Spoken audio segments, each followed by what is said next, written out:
안녕하세요. 라이트TV 이상재 송지산입니다. 요즘에 좀 큰 오토바이들이 들어오고 있어요.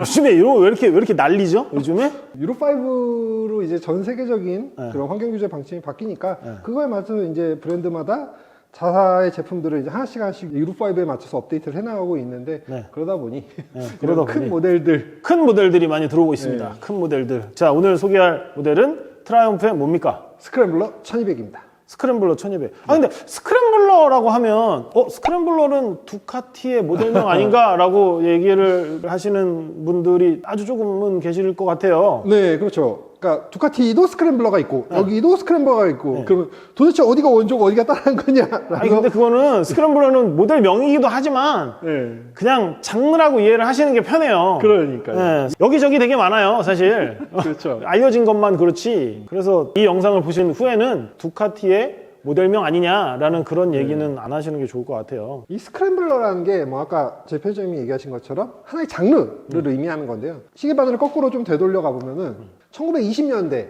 영국에서 이게 유래된 모터사이클이라는 설이 가장 유력하게 받아들여지고 있는데요. 그 시기에 영국에서 유래했던 모터사이클 하면 딱 떠오르는 게 뭐가 있을까요? 1900년대 초에 영국에서 유래된 모터사이클. 뭐가 있죠? 카페레이서. 카페레이서.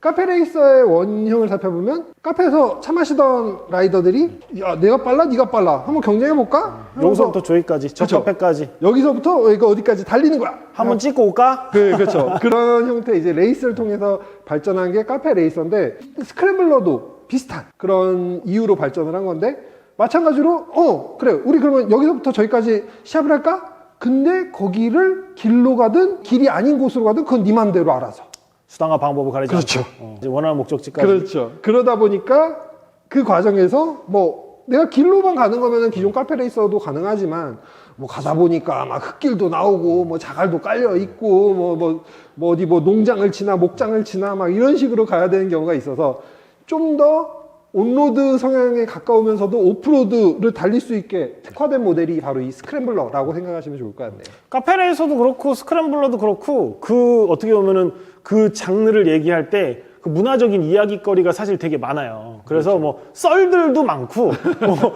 이렇다 저렇다. 근데 이게 시간이 지나면서 뭐 그런 식으로 하나의 문화로 자리 잡으면서 또 거기서 이제 뭐 파생된 모델들이나 여러 가지 것들이 있는데 스크램블러는 전체적으로 그래요. 전체적으로 송 기자가 얘기한 것처럼 그렇게 해서 지금의 이런 스크램블러라는 장르가 만들어졌고 그래서 이 스크램블러를 좋아하는 사람들은 대충 어떤 성향의 라이딩을 또 즐기고 뭐 복장도 비슷하고 뭐 그래요. 그래서 일단 스크램블러라는 것만 자세하게 얘기해도 솔직히 막 여러 옛날 흑백 자료 막 이렇게 놓고 하면 1시간 떠들 수 있을 정도로 뭐 그런 히스토리가 많습니다. 근데 이제 뭐 오늘은 얘 얘기를 해야 되니까 뭐 그 얘기는 각자 알아서 찾아들 보시고 워낙에 뭐 인터넷 뒤져보면 잘들 나와 있잖아요. 그러니까요. 예, 그래서 저는 이제 그것만 좀 오해를 안 하셨으면 좋겠어요. 그러니까 이제 두카티에서 스크램블러라는 거 모델명으로 이렇게 해갖고 약간 고정관념처럼 이렇게 돼버리니까 딴 스크램블러 이렇게 나오면 스크램블러 치고 너무 큰 거 아니야? 그렇게 오해하시는 분들이 아주 소수 계세요. 그러면 이제 그 스크램블러를 이제 장르로 이해하시는 분들은 좀 답답해하시고 틀렸다고 이제 말씀들을 하시는데 그런 오류만 좀 없기를 좀 바랍니다. 저는 개인적으로.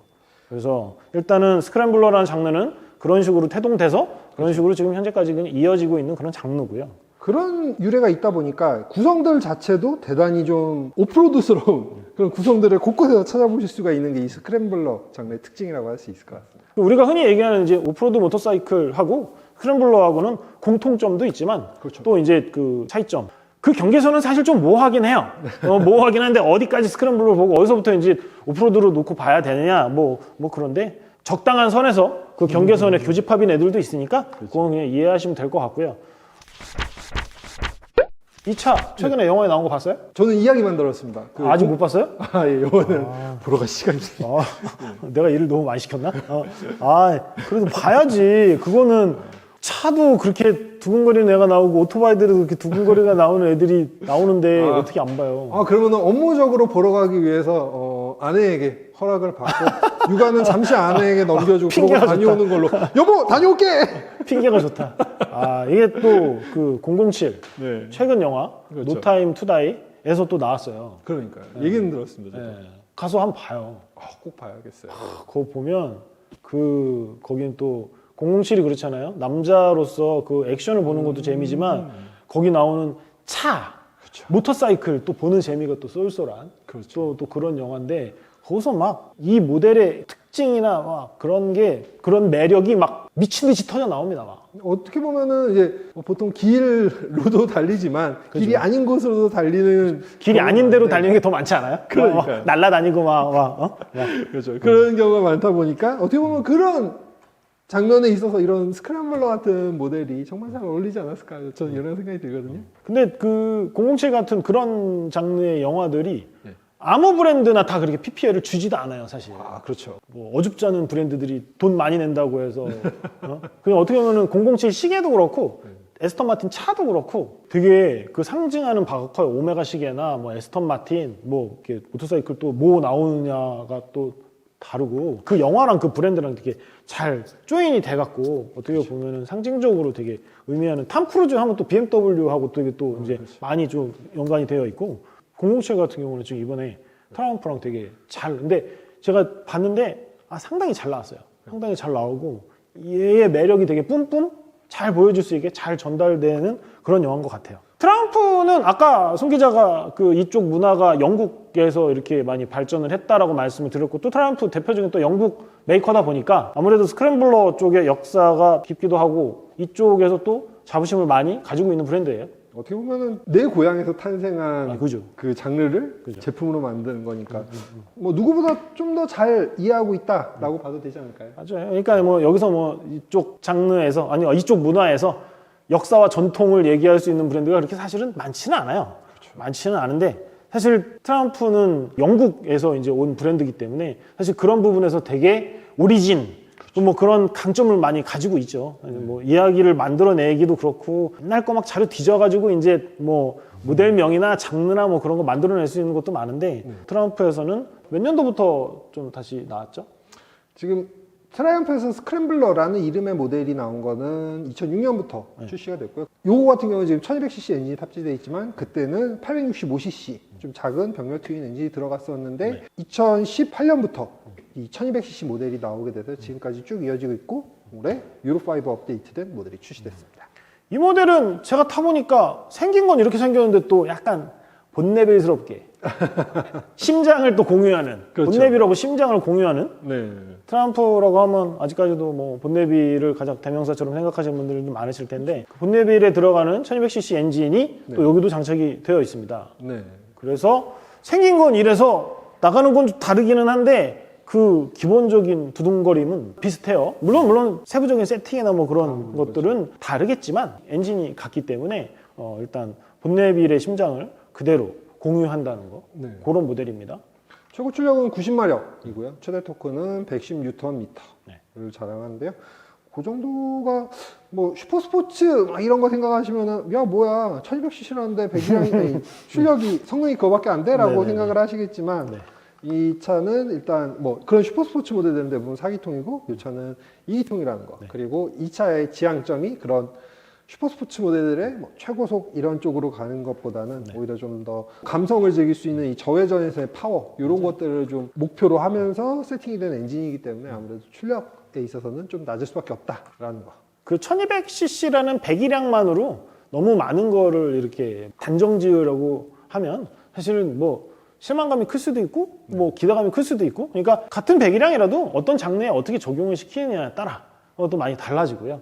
그러니까 뭐 우리가 흔히 얘기하는 슈퍼스포츠 리터급에서 1000cc 이렇게 스로틀 조금만 건드리면 웅웅 뭐 해갖고 막 튀어나가려고 하잖아요. 얘는 안 그래요. 얘는 안 그러고 본네빌의 엔진 성향이나 그런 것들을 좀 기본적으로 생각을 하시면 일단 저속에서 그 두툼하게 치고 나가는 그런 재미가 있는 애라고 보시면 됩니다. 그 저회전의 고동감을 즐기는 차지 이 차를 가지고 뭐 최고속을 보겠다, 뭐 그렇죠. 고속 투어를 가겠다 이런 쪽은 좀 안 맞는 차가 아닌가. 아니 뭐 이렇게 앉아갖고 바람 다 맞는데 무슨 뭐 최고속이고 무슨 고속주행이고 뭐 그렇죠. 힘들어요. 근데 배기량이 또 우리 모터사이클 좋아하시는 분들 항상 진리처럼 하시는 말 있지 않습니까? 배기량이 깡패다. 아, 1200입니다. 1200. 이게 아무리 우리가 아까 뭐 저속 토크가 어쩌고 뭐 얘기했지만 배기량이 깡패인 만큼 또 고속에서 치고 나가면 이게 참 영상에서도 이런 얘기를 하면 조금 그래 보이는데 빠따감이라고 하죠. 우리가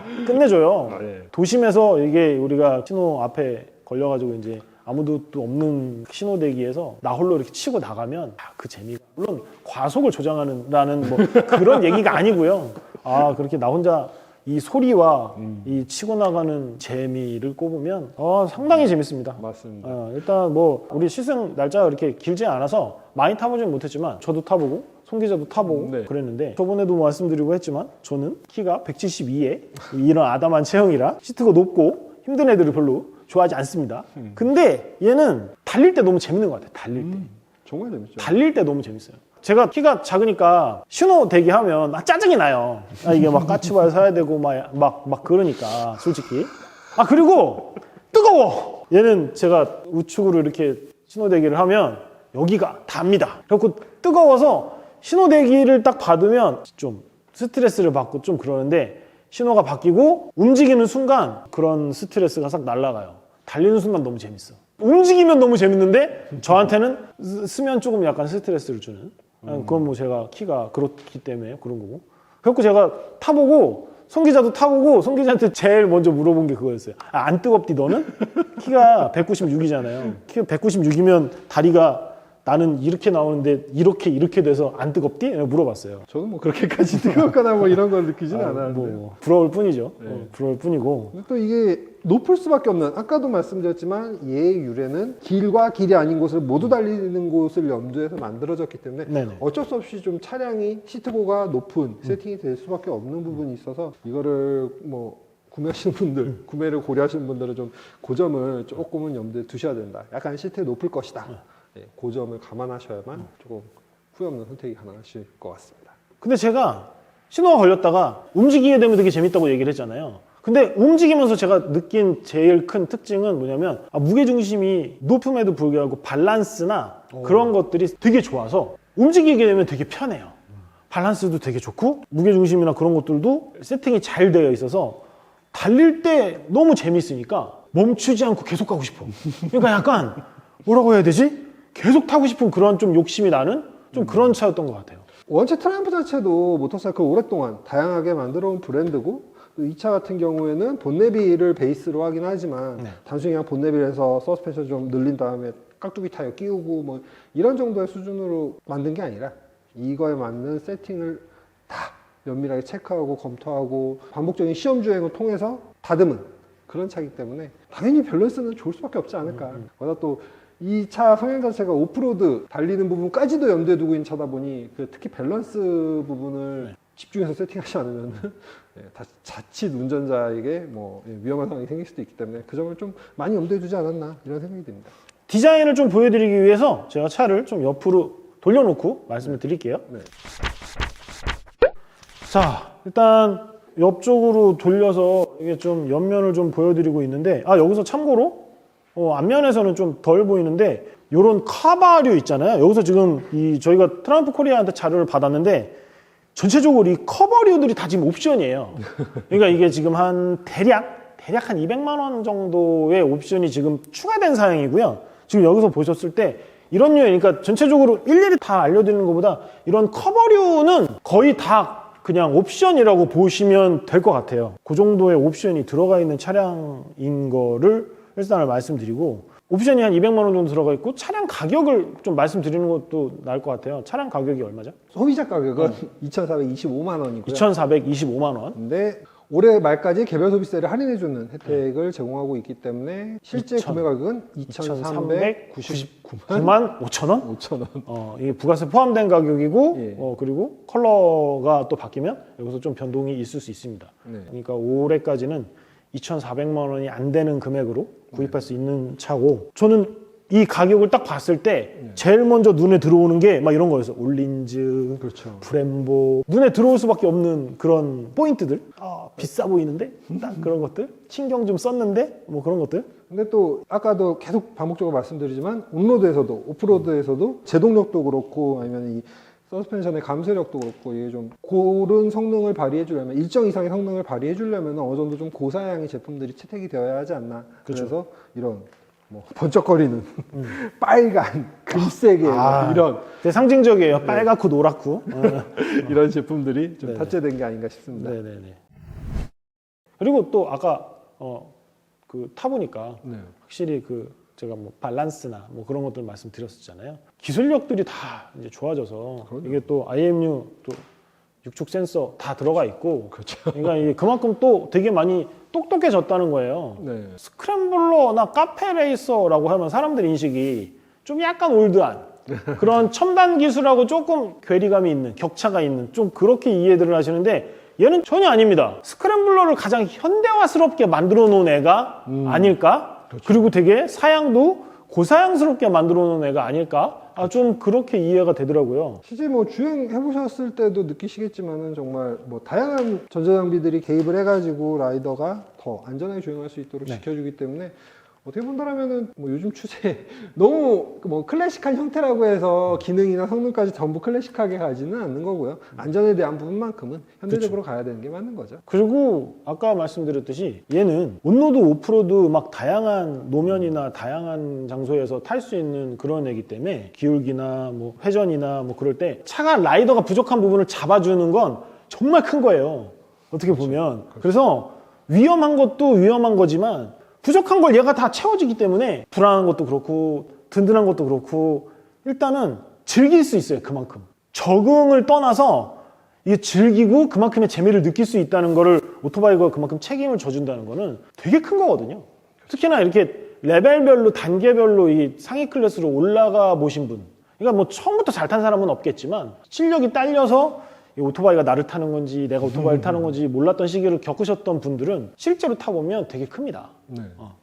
이 차 같은 경우는 아까 말씀하셨지만 IMU 기반, 관성 측량 장치 기반으로 해서 코너링 ABS가 들어가 있고요. 네. 그다음에 코너링 트랙션 컨트롤이 들어가 있습니다. 뭐 코너링 ABS는 말 그대로 코너에서 앞 타이어가 락이 걸리지 않게 브레이크 시스템을 좀 제어해주는 그런 기능이라고 보시면 될 것 같고 마찬가지로 트랙션 컨트롤을 또 코너를 돌아 나가는 거죠. 기존 트랙션 컨트롤은 뭐 뒷바퀴가 미끄러지는 것 같네, 속도보다 회전수가 더 나오네, 그럼 동력을 끊어야지 정도의 수준이었다면 요거는 그 동력을 끊는 정도의 수준까지도 좀 세심하게 조절해주는, 차가 이만큼 기울어졌고 속도가 이 정도인데 바퀴 회전수가 우리가 계산한 것과는 조금 달라, 그러면은 이 부분을 살짝 조절해줄까? 뭐 이런 식으로 개입하는 게 코너링 트랙션 컨트롤 기능이라고 보시면 될 것 같고요. 이 정도로 너무 많이 기울면 사고 날 것 같은데? 깔겠는데? 그렇죠. 그러면 차가 잡아줘요. 그러니까. 차가 잡아주고 또 어떻게 보면 우리가 슬로우로 들어갔다가 빠르게 나가는 뭐 그런 것들 얘가 다 어느 정도는 잡아줍니다. 그래서 내 자체가 주체가 안 돼가지고 막 흥분했을 때 얘가 혼자 워워워워 해주는 거예요. 그렇죠. 네. 그런 것들이 되게 커요. 물론 이 기능이 이제 그런 사고를 100% 예방해 주는 건 아니기 때문에 그렇죠. 너무 과신하거나 너무 맹신하시면 안 된다는 네네네네. 거, 이것도 꼭 염두에 두셔야 됩니다. 근데 확실히 이런 기능들은 트랙션 컨트롤만 놓고 봐도 트랙션 컨트롤이 있는 차를 타다가 없는 차를 딱 타보시잖아요. 그러면 정말 많이 달라요. 얘도 그런 기능들을 끌 수가 있거든요. 오프로드 같은 데서 내가 이거를 끄고 정말 그냥 날 것 그대로의 재미를 느끼고 싶어서 그렇게 오프로드 같은 데서 끄고 타시는 분들도 계시는데 그걸 켜고 끈 거의 차이가 상당히 크고 제가 아까 말씀드렸듯이 있는 차를 타고 없는 차를 타는 거는 막상 타보면 차이가 되게 많이 큽니다. 그렇죠. 네. 체감하는 게 되게 커요.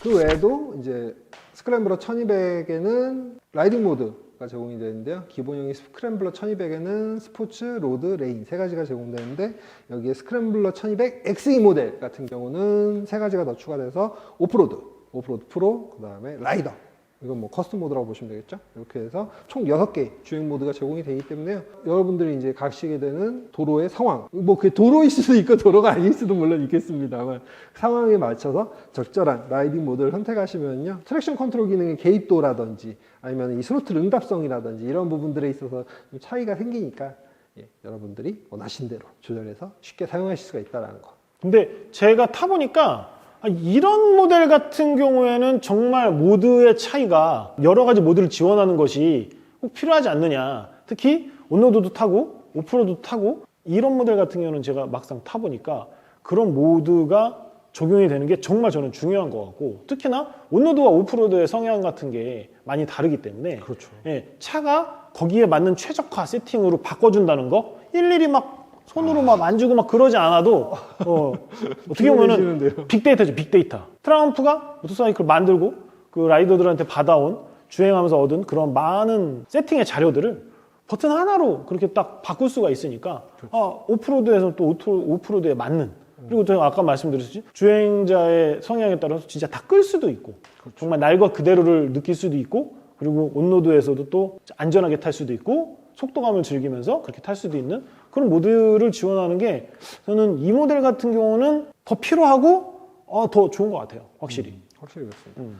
뭐 예를 들어 트라이엄프 코리아에서도 이런 뭐 오프로드 성향의 모델들을 대상으로 뭐 랠리 같은 이벤트를 진행하기도 하는데요. 네. 직접 그런 이벤트에 참여하셔서 오프로드를 경험해 보시면은 라이딩 모드를 통해서 손쉽게 필요 없는 기능들을 끄고 켜고 할 수 있다라는 게 얼마나 유용한지 아마 경험을 하실 겁니다. 네. 오프로드 같은 곳에서는 특히 또 트랙션 컨트롤 기능이 거의 사용이 되지 않고 오히려 뒷바퀴가 조금 미끄러지는 슬라이드를 적극적으로 이용하는 경우가 많은데, 그러려면은 트랙션 컨트롤 꺼줘야 되는데 매번 메뉴에 들어가서 트랙션 컨트롤 모드 찾아서 이거를 끄고 뭐 ABS 끄고 뭐 이러려면은 대단히 번거롭잖아요. 근데 이 라이딩 모드를 이용하면은 그냥 도로 환경에 맞춰서 오프로드, 아니면 좀 더 적극적으로 오프로드를 타고 싶다라면 오프로드 프로 모드, 아니면은 뭐 내가 개별적으로 원하는 세팅이 있으면은 아까 말씀드렸던 라이더 모드에다 개별 설정을 저장해서 그런 모드를 이용하시는 이런 방법들이 있기 때문에 적극 활용해 보시면은 정말 얘가 온로드와 오프로드를 다 다닐 수 있기 때문에 그거에 맞는 세팅을 빠르게 가져갈 수 있다는 점에서 이 라이딩 모드는 정말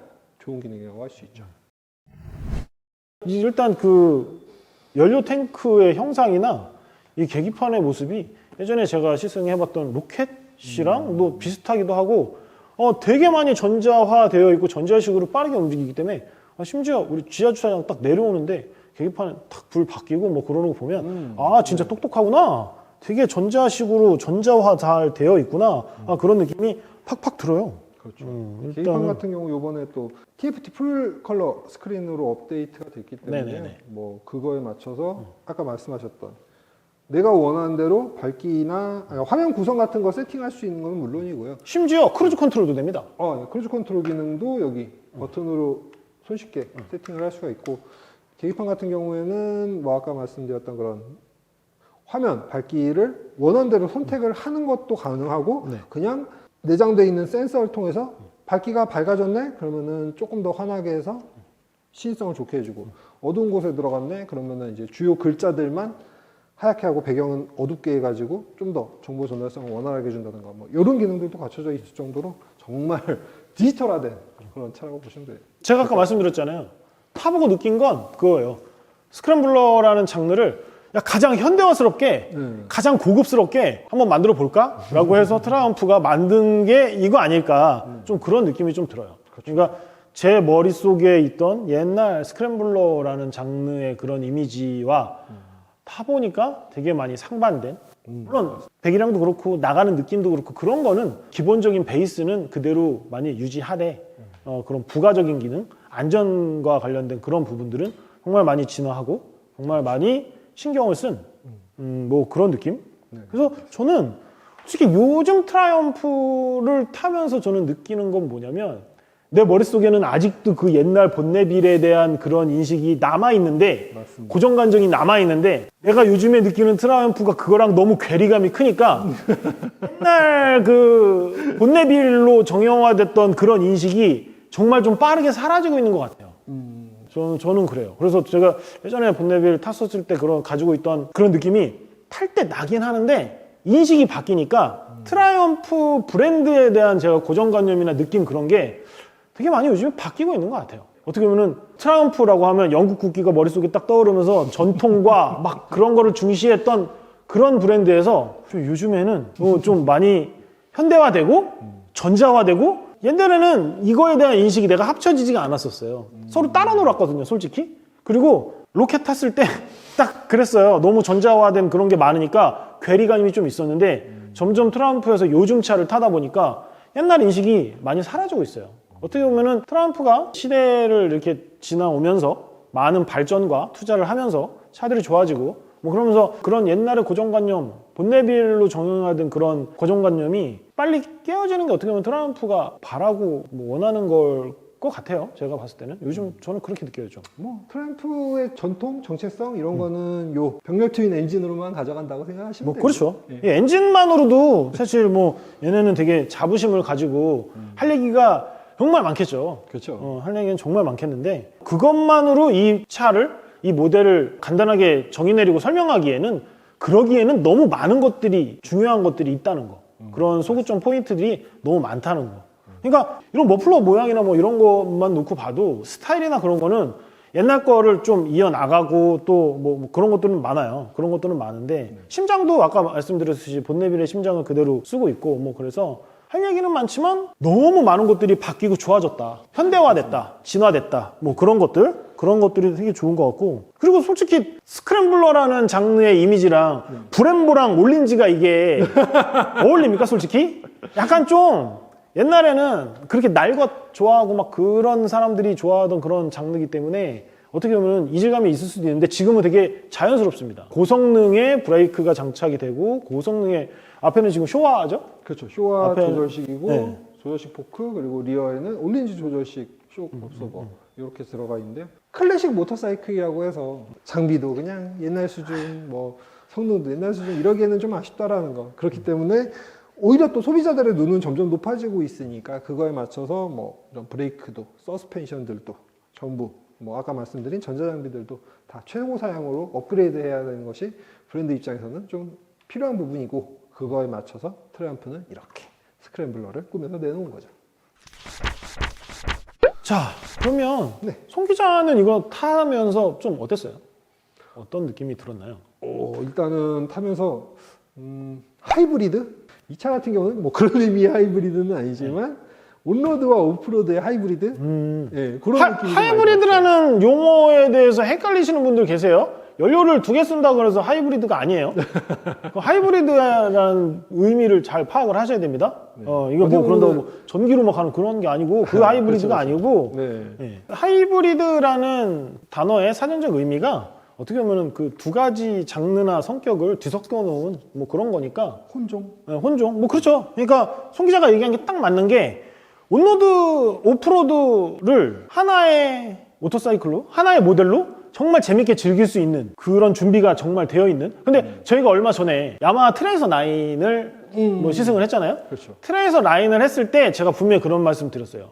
오프로드는 추천해드리지 않는다. 오프로드를 가실 거면 걔는 온로드 기반이라고 제가 말씀드렸잖아요. 그렇죠. 걔는 온로드 기반이고 야마하에서도 그 목적을 위해서 만든 애니까 오프로드를 가실 거면 다른 모델을 추천해 드린다. 뭐 그런 말씀을 드렸는데 얘는 아니에요. 얘는 온로드도 추천하고 오프로드도 추천합니다. 그렇죠. 그런 목적으로 개발이 되내고 만들어지네요. 그러니까요. 요 타이어 보시잖아요. 타이어. 그때 제가 그 민문이의 온로드 레이스 타이어가 아니라 뭐 완전 깍두기는 아니지만 이 정도면 온로드 한 70에 오프로드 한 30 정도 그렇죠. 비중? 그러니까 얘는 완전 깍두기는 아니라서 완전한 오프로드를 뛰라고 만들어 놓은 건 아니지만 근데 또 타이어도 또 갈 수 있잖아. 이 정도 타이어면은 뭐 임도까지는 충분하지. 임도는 이 정도면은 차고 넘치죠. 그죠. 뭐 우리가 너무 거칠지 않은 오프로드의 정도면 이 정도 지금 세팅이면 그리고 모드도 오프로드 모드 지원한다고 말씀드렸잖아요. 오프로드 모드로 해놓고 이 정도의 세팅 정도면 이 정도 조합이면 충분히 즐기고도 남습니다. 뭐 프론트 지금 휠 같은 경우도 프론트 21인치, 네. 리어 17인치고요. 거기다가 스포크 휠이지만 안에 튜브는 들어가지 않는 편의성을 높인 튜브리스 스포크 휠이라는 거. 그렇기 때문에 복장만 두 가지로 준비를 하세요. 오프로드 갈 날은 오프로드에 맞는 복장 하고 온로드 타실 날은 또 온로드에 맞는 복장만 그냥 라이더 복장 하면 되니까 뭐 제가 봤을 때는 뭐 모터사이클은 준비가 되어 있으니 그럼 모드까지 준비가 되어 있으니 그렇죠. 복장만 라이딩 기어만 잘 선택하셔서 하면 두 가지 장르를 제대로 즐기는데 부족함이 없는 것 같습니다. 왜? 송 기자가 얘기한 것처럼 하이브리드니까. 그렇죠. 혼종이라서. 그렇습니다. 지난 여름에 트라이언프 코리아에서 랠리 행사 개최한 적이 있어서 제가 이제 취재차 갔다 왔죠? 동행을 한 적이 있었는데 네. 그날 참가하신 분들 중에도 이 스크램블러를 타고 참가하신 분들도 여러 계셨거든요. 네네네. 오프로드만 100km 이상 되는 코스를 달렸음에도 한 분도 나고 하신 분 없이 끝까지 다 완주를 하셨다라는 거. 그 정도로 뭐 오프로드 성능에 있어서는 뭐 다른 타이거 시리즈라든가 이런 거 못지않게 달려줄 수 있는 충분한 성능을 갖추고 있다라는 거. 지금 송 기자가 얘기한 것처럼 트라이언프의 그 라인업 장르에서 타이거라는 모델, 그러니까 더 여기서 더 오프로드 성향으로 더 갈 수 있는 모델 라인업도 존재합니다. 근데 제가 아까 말씀드렸지만 얘는 어떻게 보면은 그 스크램블러와 오프로드 그 사이에 경계선에 많이 있는 것 같아요. 네. 많이 있는 것 같아서 얘로 오프로드 거친 주행, 임도 많이 도전해봐도 완전 빡신 대로 가지 않는 이상은 뭐 크게 부족하지 않지 않을까. 다만 가실 때는 꼭 지인과 두 지인과. 명 이상. 지인과. 웬만하면 혼자 가시는 것보다는 이제 가서 만약에 뭐 넘어져서 아야 하는 거 정도는 괜찮은데 위험한 곳에 빠지거나 떨어지거나 이러면 이거를 또 건져 올려야 되니까 2명 이상 가시는 걸 추천해 드리고요. 적극 추천합니다. 일단 그렇습니다. 가보니까 알겠죠. 예, 그날 가서 많은 경험을 하고 왔기 때문에 예. 그렇습니다. 주행을 하면서 제가 또 느꼈던 부분, 이게 스펙이 받쳐주다 보니까 내리지 않고 계속 새로운 데에 좀 도전하고 싶은 그런 느낌이 조금 들어요. 계속 자꾸 욕심이 나는 그런 모델인 것 같아요. 여기도 갈 수 있겠는데, 여기도 이걸로 타면 되게 재밌겠는데, 얘도 어떻게 보면 약간 도전 의식이 생겨서 제가 여태까지 이제 가봤던 그런 코스나 여러 가지 뭐 그런 데들 뭐 그런 데들이 이게 머릿속에서 딱 떠오르면서 얘로 거기 가면 되게 재밌겠는데? 얘 타고 거기 한번 가보고 싶다. 그런 생각이 조금씩 타면서 그런 생각이 들었던 것 같아요. 그리고 맞습니다. 계속 이렇게 타면서 재밌게 타니까 멈추지 않고 여기저기 더 어떻게 보면 쏘다니고 싶은 뭐 이렇게 계속 멈추지 않고 좀 다니고 싶은 그런 욕심이 좀 나는 도전의식을 조금 이렇게 일깨워주는 그런 애 아닌가. 저는 좀 그런 느낌이 좀 들었어요.